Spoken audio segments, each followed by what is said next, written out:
네, 엊그제 그 윤석열 국민의힘 대통령 경선 후보가 전두환도 쿠데타와 5.18만 빼면 정치를 잘했다 이런 발언을 해서 지금 우리나라 정치계 전체를 지금 흔들어 놓을 뿐 아니라 우리 사회 전체를 흔들고 있습니다. 경악을 금치 못하고 있는데 이걸 보면서 역사의식이 얼마나 중요한가, 그죠?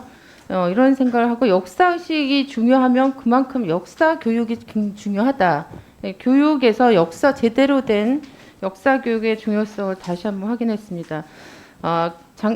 장관님 그 전두환이라는 사람이 사실은 이제 불법적으로 쿠데타로 정권을 잡고 체육관 선거로 대통령을 뽑아서 박정희를 계승해서 계속 장기 집권을 하려고 호혼을 지키려고 하다가 박종철, 이한열 이런 대학생들의 죽음과 전 국민의 호혼을 철폐하고 국민이 직접 대통령을 뽑게 하라는 직선제 개헌 투쟁, 이것이 전국에서 물밀듯이 일어나면서 사실은 1987년에 그죠?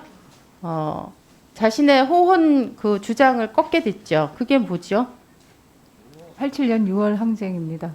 아니 그 호혼 철폐를 포기하는 선언을 하잖아요, 그죠? 예, 6.29 선언 말씀하시는 네, 거예요. 예. 6.29 선언입니다. 그런데 이 6.29 선언은 그 당시에 전두환과 같이 쿠데타 공범이면서 민정당 대통령 후보였던 노태우 씨가 사실 마이크 앞에서 6.29 선언을 하면서 직선제 개헌 받아들이겠다 이렇게 한 거죠. 그죠? 네. 전두환이나 노태우 같은 사람들이 우리나라 민주주의를 위해서 선택적 아무도 원하지 않았는데 아무도 희생하지 않았는데 우리나라 민주주의를 위해서 앞장서서 선언한 게 아닙니다. 그런데 교과서 2015 지금 교과서 초등학교 사회과 교과서가 지금 제작이 되고 있고요. 중고등의 한국사 교과서를 보면은 해냄 출판사를 빼놓고도 나머지 교과서에는 이 6.29 선언이 6.29 민주화 선언으로 되어 있습니다.